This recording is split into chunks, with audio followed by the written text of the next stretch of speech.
first in high definition from the station on your side. This is WAVY News 10. Virginia Beach police arrested one of their own over the weekend. He is accused of sexually assaulting a child. Now, 45-year-old Michael Childress is in jail without bond. 10 Your Side's Ava Hurdle just got back from Virginia Beach, where she spoke with his neighbors. Ava, what they have to say? Stephanie and Nicole, neighbors say they can't believe the charges against him, a man they've known in their community for many years. He's a very nice man, and I've known him since the day he moved in, and I don't believe for one second that the accusations that have been made against him is the truth. Barbara refers to her neighbor of 10 years, Virginia Beach police officer Michael Childress, charged with sexually assaulting a child. I don't believe it for one second. I watched him with his children. I know the man. I've talked to him, and I don't believe it for a second. Police charged the 45-year-old policeman over the weekend with aggravated sexual battery and indecent liberties. Any such crime, especially of this nature, is brought to our attention. Our investigators act on it as quickly as possible, do their follow-ups with victims, witnesses, whoever needs to be interviewed, and in this case an arrest was made. The charges involve one victim and the officer. It could be a babysitter, a teacher, a coach, a parent, anyone entrusted with the care and well-being of that child. Officer Childress has been with the Virginia Beach Police Department since 1993 and works with the record-keeping division. He's now suspended without pay as an investigation continues. Now, if convicted, the officer could face between a year to 20 years behind bars. A bond hearing is set for tomorrow morning. I'm Ava Hurdle, 10 on your side. Police say they found a man dead in a ditch in Virginia Beach. They discovered his body this afternoon behind a shopping center at Cape Henry Drive and Seashell Road. That's near Shore Drive. From Chopper 10, you can see the crime tape surrounding the area there. Police have not said whether they've been able to identify the victim or if they suspect foul play. We're learning more about the accident that caused this backup and killed a Christopher Newport University student. 10 on Your Side discovered that the man police say drove the wrong way down Interstate 64 Sunday morning was also charged with DWI in September. Now, his name is Jesse Evans Jr., and he could face another DWI charge for this crash. Police say Evans crashed head-on into a car full of people just before 3 a.m. 19-year-old Sierra Smith died on impact. From the look of these pictures, it's a wonder anyone survived. Sierra Smith was in the back seat with two other CNU freshmen, her roommate, 17-year-old Kim Bryn, and Imani Wade. Less than an hour before the crash, Smith posted on Facebook, "Went clubbing at Club Mangoes." There is a Club Mangoes in Virginia Beach, which could explain why they were on 64, headed back toward campus after 2 a.m. I think Kim was always talking about wanting to do something adventurous, like just drive somewhere. No. Tanisha Dabney knows all three girls from their dorms. She remembers Smith as a hard worker. 10 Your Side learned she was a member of the National Honor Society when she graduated from Woodside High School in Newport News last spring. She also bagged groceries at Farm Fresh. Jesse Evans Jr., the man police say was in this SUV, is also due in court later this month on a DWI charge from the fall. Hampton court records show he refused blood and breath tests and had an open container at 9:30 in the morning. This crash happened just before 3 a.m. near the J. Clyde Morris exit in Newport News. State police don't know where he got on the highway or for how long he might have been driving the wrong way because all the people involved in this accident were too badly hurt to talk yesterday. Here at CNU, students are praying the others will pull through. It's bad enough to lose one beautiful person, but when you lose three and they were all so tight, I don't even know how I would deal with it. I don't know how a lot of people would deal with it. I called to check up on everyone today. Jesse Evans is now in good condition at Riverside Regional Medical Center. Imani Wade is still serious. The hospital cannot release Kim Bryn's condition to us because she's still a minor. The other two in the car with the girls, 22-year-old Laval Noel and 22-year-old Dino Rich, both of Williamsburg. Rich is in fair condition, and Noel, who was driving that car, was flown to Centera. Norfolk General, I tried to reach out to Centera for a report on his condition, but no one has called us back yet. Again, police say alcohol was involved, but they won't say which driver was drinking till all the tests are back. It's a done deal. That tonight from Virginia's Transportation Secretary. VDOT entered into a public-private partnership to build a new 2-lane tube at the Midtown Tunnel. VDOT says it's a great deal, but don't tell that to the city of Portsmouth. 10 on your side's Andy Fox reports some city leaders say the new tunnel deal is a bad deal for them.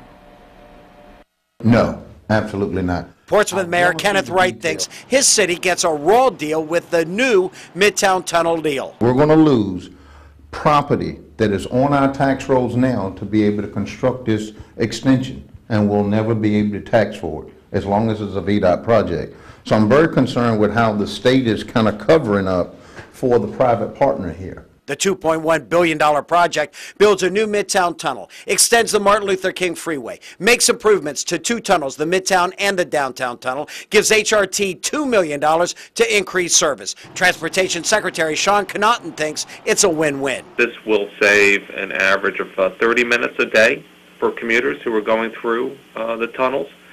This obviously has a great impact on quality of life, saving fuel as well as a reduction in environmental impacts. Win-win? Well, don't tell that to Portsmouth City leadership. The elected leadership, Mayor Wright and I, have not been apprised of any of this, and frankly, Andy, until you handed me this press release today, these were the first details I'd seen of it. Tunnel tolls will begin in mid to late 2012, $1.59 to $1.84 per car. And once completed, the tolls could go up by the rate of inflation. The impact it's going to have on our citizens, both in their ability to get to work and jobs in Norfolk, Virginia Beach, to educational opportunities, and to get folks to visit our specialty shops and restaurants here on High Street predominantly, which is what Portsmouth is known for. I think that we're going to suffer. We think in the long term, this is the projects are going to have a tremendous positive impact on Portsmouth and Norfolk. That is not the trickle-down feeling for these two on Portsmouth City Council. I'm Andy Fox, 10 on your side. We asked VDOT if the new tunnel could include a light rail track. The answer was only if the track is used as one of the lanes of traffic. The chance of that happening is almost non-existent. A substitute teacher is under investigation in Virginia Beach for sexually explicit comments allegedly made in class. Kempsville High School officials will not release that teacher's name or specifics of the conversation. 10 on your side spoke with a mother who said her child witnessed it. Now, according to this mother, a substitute teacher led the class in a sexually explicit version of 20 questions. We called Virginia Beach Police, and they are not investigating this incident, but it made us wonder, what kind of background checks does a substitute teacher have to go through? Well, according to the Virginia Beach School System's website, there is a lengthy interview process. The school system does a criminal history and Child Protective Services background checks. They're also required to agree not to make remarks that have sexual content. If you'd like to take a closer look at the application, we set up a link to the forms on WAVY.com.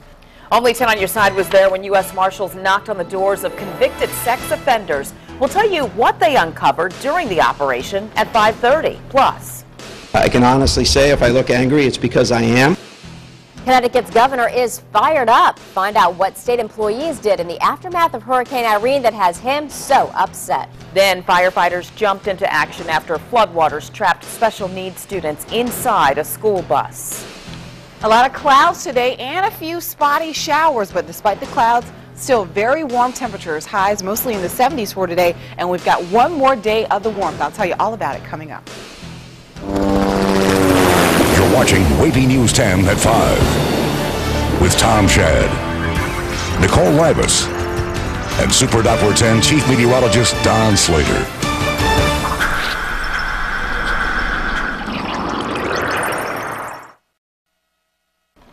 The government wants to know what you think about how to fix Highway 12 in North Carolina. Now, you may remember Hurricane Irene wiped out parts of the road between Pea Island and Hatteras. Crews had to build a temporary bridge to reconnect the area to the mainland. Now, North Carolina transportation officials want residents to weigh in on how to permanently fix those breaches. They're holding 2 meetings for people to share their ideas and suggestions. Now, the first one is happening right now. It goes until 7 o'clock at the Dare County Administration Building in Manio. Don't worry, you have another chance. The next opportunity is tomorrow from 4 to 7 at Rodanthe Waves Salvo Community Center in Rodanthe. The Transportation Department will take all feedback from residents to help make their recommendation to the governor sometime in January. The storm also caused a lot of damage up north, and officials in Connecticut say some state workers took advantage of the situation. The state set up a disaster assistance program after Irene. It gave out one-time debit cards to help low-income families. During an audit, officials found some state workers may have lied about how much money they made in order to get the cards.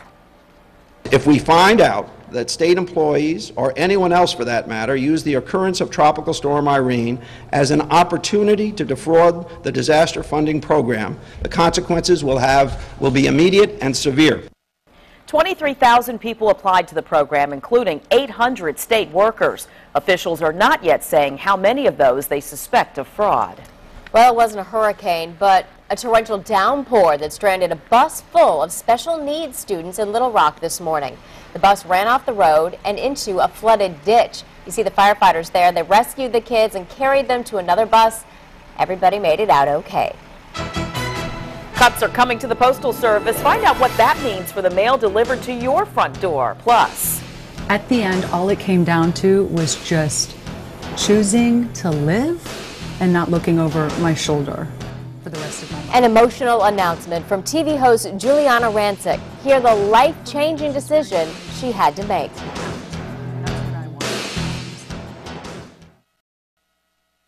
Nicole, I know how you love your entertainment and pop culture, and you could be waiting a little longer for that Us magazine in the mail. Facing a staggering drop in business and potential bankruptcy, the U.S. Postal Service is cutting back. The cuts are so severe, it's also dropping the promise of overnight delivery. NBC's Chris Clackham has more on how it could impact all of us. Most Americans will see changes in the way their mail's handled only when mailing first class. We're going to modify the overnight first class mail standard. Mail that is dropped in a blue collection box will no longer receive overnight service standard. Such a move could hurt businesses that promise next-day delivery, but the Postal Service says eliminating the overnight guarantee will trim $2 billion from operating costs. We can't sit back and wait for another 5 or 6 or 10 years before we make these changes. Changes that also include closing half of the nearly 500 mail processing centers, eliminating 28,000 jobs, and slowing not only first-class delivery but also periodicals, like magazines, that now may take up to 9 days to deliver. All because more Americans are turning to the Internet. They're choosing electronic bill payment. They're choosing electronic communication via the Internet and email, things like that. The Postal Service scoffs at the suggestion, though, that this is the beginning of the end. A person paying a bill in the mail, that's going away. We know that. Personal letters, people love that. You'll still get your card. You'll still want to send a card to your mother or your grandmother or somebody like that. We'll definitely be here for that. Stopping Saturday delivery is not among the changes the Postal Service wants to implement by next spring, but could be included if these cuts aren't enough. Chris Clackham, NBC News. Some of the possible post office closings are right here in Hampton Roads. The Berkeley, Custom House, and Lafayette offices in Norfolk may close. In Hampton, the Langley and Phoebus locations are on the chopping block. Also, the Parkview office in Newport News. And the Willis Wharf and Saxis office on the Eastern Shore may also shut down. We'll keep a close eye on this, and when a decision is handed down, we'll pass it along on the air and online at WAVY.com. In a down economy, people are making cuts wherever they can, and 10 on Your Side wants to help. WAVY TV 10 and our sister station, Fox 43, are helping children stay warm this winter with our Coats for Kids program. Now, families got to pick up their coats at Ebenezer Baptist Church in Virginia Beach on Saturday, but they quickly ran out. If they have, like they said, slightly used or new coats, you know, I think that it should, you know, you could clean out your closet. Or some people that are more fortunate than others, you know, that they would come and bring. There are a lot of needy children out there. And this is actually, as we said, a plea to, so if anybody has coats laying around, please bring them out to the specified locations. All of the priority dealerships are drop-off locations. And you can help by dropping off a new and gently used coat at any Langley Federal Credit Union, also Albano or Boulevard Cleaners and Priority Automotive, as I mentioned. If you need a coat, now you can find the closest location by calling this number, 757-673-5310. All you got to do, choose option number 9. Well, it's certainly unseasonably warm right now, but colder weather isn't too far away, right, Sergey? Yeah, you're right about that. Definitely didn't need the coats too much this afternoon as temperatures were able to get to the 70s. Unless you're inside. Yeah, if know, we had one in here. Yeah, sometimes, yeah, definitely it's colder inside, but outside, yeah, you were able to really shed the coats as we got into the afternoon. And we're going to do the same thing for tomorrow. But as Nicole mentioned, of course, we know the warmer weather is going to be coming to an end. We've got one more day before we start getting some colder temperatures. Right now, I want to show you a look at live Super Doppler 10 because we have had a whole lot of clouds out there, and most of them not producing any rain. We have had just a few spotty showers, and you can see on live Super Doppler 10 right now, a couple of spots up toward the northern neck, even a few around the south side and eastern North Carolina, but nothing extremely widespread. And as we head forward tonight, we'll continue to see more of the same, just lots of clouds and just a few spotty showers. Right now, Tower Cam 10, things are quiet, got a lot of clouds out there, but still some very mild temperatures tonight. 61 degrees Newport News, Norfolk at 66, 64 in Virginia Beach, and temperatures in the low 60s from Hampton to Suffolk, but 66 degrees in Chesapeake. So we're going to feel some warm temperatures for tonight, especially when we compare it to the last several nights. We've had temperatures in the 40s tonight. We're going to come in with numbers in the mid 50s, some low 50s inland, with just a few spotty showers around for tonight. Winds out of the southwest at 5 to 10. As we take a look at the satellite and radar picture, you can see a lot more cloud cover spreading in from the west, and that's associated with a cold front that's already seeing some clouds spilling in out ahead of it, and a few showers also pulling in from the south. We're likely to see a few more spotty showers tonight, but the main line of rain is going to stay back off toward our west even as we go into most of the day for tomorrow. Now, there could be a few spotty showers early on tomorrow, but the main batch of rain is not going to push in until tomorrow night, and that'll be with this cold front, and you can see behind it some snow. So again, some much colder air is going to push in by the end of the week for us. Right now, we're on the warm side of things. We've got temperatures in the 60s, some 50s out to the west, closer to that front, but check out the numbers behind it. We've got temperatures in the 30s and the 20s, and while temperatures are not going to be that cold for highs, we're definitely going to take a nice dip with some days with highs only in the 40s. So here's what we can expect for tomorrow. That front inches closer. We'll see again a few spotty showers early in the day. Better chances for rain headed our way late tomorrow night. So we go through Future Track, a couple of spots here and there tonight and into the overnight. Tomorrow, I think we'll see just mostly cloudy skies, couple of spotty showers once again, even though you're not seeing that on Future Track. Still think there could be a few around. By 7 o'clock in the evening, cloudy skies, more showers starting to press in from the west, and as I mentioned, we'll see the highest rain chances as we go to from late Tuesday basically through early Thursday. So here's a look at what we can expect for tonight. Temperature-wise, numbers will dip into the 50s as we head around midnight. 59 degrees, 57 degrees by 3 o'clock, 6 o'clock temperatures in the mid-50s, and tomorrow we're back on the mild side. Once again, we'll start off with temperatures in the low 60s. By noon, 67 degrees. Again, a spotty shower or two, but not a washout. Low 70s for highs once again for tomorrow, and then by 6 o'clock, 66 degrees. Here comes your 7-day forecast, and yeah, we're going to end the warmer temperatures. Not tomorrow, as I mentioned, though. Low 70s tomorrow, so enjoy. Again, most of the rain chances will be late tomorrow night through early Thursday. But you notice by Wednesday, 60 degrees, and then Thursday, temperatures are going to start off warm but take a drop throughout the day. We're only in the 40s for highs as we head into the weekend. It's going to be pretty breezy by the end of the week, so that's going to make things feel a lot colder. And those overnight low temperatures, low 30s and even some upper 20s. It's the most watched musical event of the year. And tonight it's official. Find out who will take the stage during this year's NBC Super Bowl halftime show. ODU finished the season with the 10-3 record, still ahead at 5:30. What the future holds for the university's football program and its head coach, Bobby Wilder.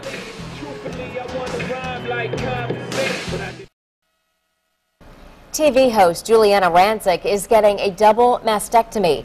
The E! News personality made the announcement with her husband Bill on the Today Show this morning. 2 months ago, she discovered she had breast cancer. After undergoing surgery, doctors told her they could not remove all of it.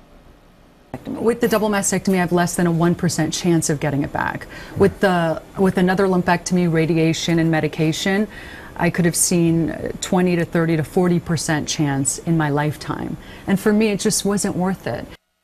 Rancic discovered she had breast cancer when her doctor recommended she get a mammogram following a third round of in vitro fertilization.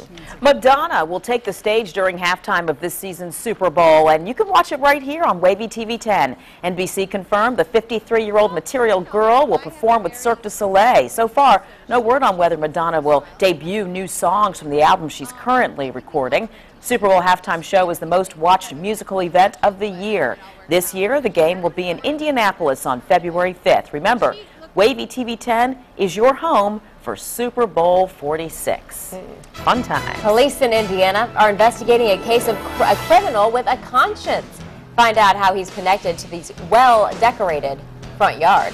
A local man is recovering after being shot by these armed robbers. Still ahead, see the robbery unfold, plus how you can help put the crooks behind bars.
It's already saved, isn't it?